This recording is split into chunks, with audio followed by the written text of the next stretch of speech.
আসসালামু আলাইকুম বন্ধুরা, আপনারা যে দৃশ্যটি দেখতে পাচ্ছেন এটি হলো টাঙ্গাইল সদর উপজেলার এসডিএস ব্রিজ সংলগ্ন রাস্তা। পশ্চিম টাঙ্গাইলের মানুষের কাছে সবচেয়ে গুরুত্বপূর্ণ রাস্তাটি এভাবেই ধলেশ্বরী নদীর করাল ঘাসে ধ্বংস হয়ে গেছে। রাস্তাটির ধ্বংসের পাশাপাশি এখানকার বাড়িগুলোও কিন্তু খুবই ঝুঁকিপূর্ণ অবস্থায় আছে। রাস্তাটি শুধু এই বছরই যে ভেঙে গেল তা কিন্তু নয়, বেশ কয়েক বছর ধরেই বর্ষা আসলেই এখানে ভেঙে যায়। আমাদের সদরের এমপি মহোদয় কিন্তু প্রায় প্রতি বছরই এটি সংস্কার করে দেন। আজকেও রাস্তাটি ভেঙে যাওয়ার পর কিন্তু উপজেলা চেয়ারম্যান সাহেব তাৎক্ষণিক পরিদর্শন এসেছিলেন এবং দ্রুত সমস্যার সমাধান করে দেবেন বলে আশ্বস্ত করেছেন।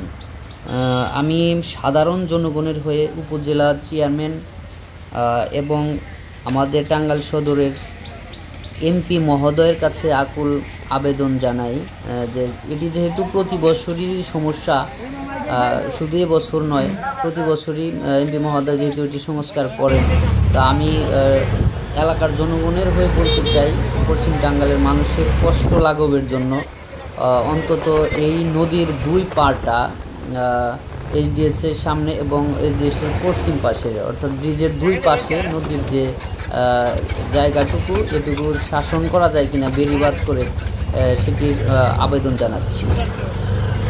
ধন্যবাদ সবাইকে।